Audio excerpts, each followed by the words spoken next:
marka nabadan ka hadlayno waxaan rabaa inaan baaq u jeediyo dadka Soomaaliyeed ee dhiiga ku daadinaya magaalada Tukaraq oo dad badan ku dhinteen dad badan ay ku dhaawacmeen waxaan leeyahay xabad joojin hal la sameeyo dhibka hal la joojiyo dhiiga hal la joojiyo waa bil Ramadaan Allah loo noqdo dadka dhimanaya wiilasha dhimanaya waa wiilal Soomaaliyeed waxaa la doonayaa madaxda meesha joogta inay ka geysato bishaan Ramadaanka ah wanaag in laga shaqeeyo annagu ka dawlad ahaan wax alla wixii karaankeena ah waa sameynay waa isku daynay alla hortiisa inaan baajino dhiigaas wax badanna waa ka shaqeynay si aad oo aan la maleyn karin yaan arintaasi aan damacnay inaan uga hortagno waxa kaliya noo haray waxa weeye waa wax ay awoodna reebtay oo dawlad laga rabay oo ahayd inaan ciidan kala dhex geeno meel walba oo dad Soomaaliyeed ku dagaalayaan aan kala geeno ciidan oo aan ku dhex galno si nabada waxayna ku imaanaysaa annagoo ka shaqeynaa midnimo annagoo dawladda kulligeen xoojina waa garan karnaa duruufahan haysta iyo dhibka aan marayno waxa weeye kulligeen waxaa la rabaa inaan nabadaas aan ka wada shaqeyno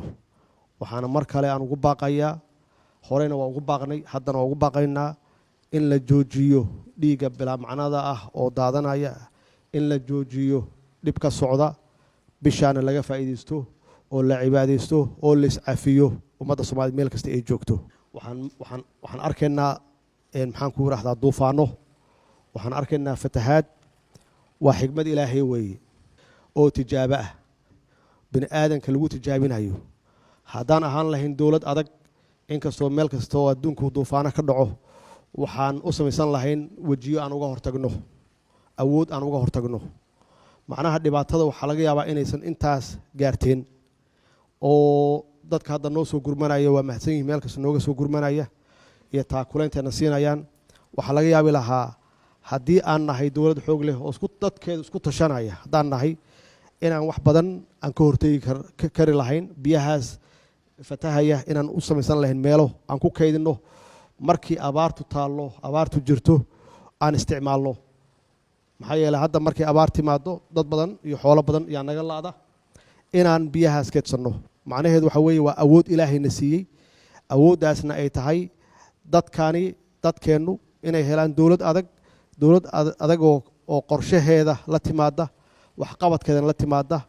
markii fatahaadaan yimaadaanna si u maaraysa markii abaara ay timaadana adduunka aan looga soo maxaan ku raahdaa caawine annaga dhexdeenna ay noqoto intaas aasaas waxa u ah annagoo Ilaahay u noqonna Ilaahay awaamirtiisa inaan qaadanno oo ay koob ka tahay inaan lahaano dawlad nidaamsan oo shuruuc ku dhisan oo kala dambeyn leh oo nidaam leh inaan lahaano jidkeedana waa ku soconnaa insha Allah hadduu Ilaahay yiraahdo waana gaaraynaa qolooyinka nabadiidka ahna waxaan rabaa ummadda Soomaaliyeed meel kasta ay joogaan inaan mar walba xasuusiyo dadkan sheeganaya islaamka oo u soo baxay inay ummadda islaamka ah dhibaateeyaan inaan ka hortagno si jamaca oo guud ahaan looga hortago oo aan lagu hadlayn kaliya askari aan lagu hadlaynin maxaan ku raahdaa dawladda aan lagu hadlaynin maxaa yeelay meesha ay ku jiraan waa naqaanaa meesha ay ku dhuntaan waa naqaanaa meeshaas ay joogaana dad baa jooga dadkaas hadday la shaqeeyaan amniga oo ay soo sheegaan waxa xaqiiqo ah dhibkooda inuu yaraanayo askarigu geed walba ma taagnaan karo guri walba ma taagnaan karo waxa amniga waxaa haya shacabka haya qof kasta oo Soomaaliya mas'uuliyad yaa ka saaran inuu la shaqeeyo amniga la shaqeeyo inuu la shaqeeyo dawladda si dawladdaasi ay u shaqeyso ay xoog u yeelato oo ay hana qaado waxa laga rabaa qof walbaba inuu mas'uuliyadiisa qaato oo uu soo wargeliyo wax alla wixii macluumaad information ah hadduu ku arko qolooyinka sharwadayaasha ah meel alla meesha ku arko uu soo sheego ciidankan uu soo sheego taas waxay sahlaysaa inuu dhibka yaraado taas waxay sahlaysaa in laga hortago dhibka intuusan dhicin ka hor in laga hortago ammaanka iyo amniga waxa aasaas u ah shacabka u ah ciidamadu waa adeegi wixii loo sheegay un bay qabtaan dowladduna waa fuliye wixii shacabku ay rabaan iyay fuliyaan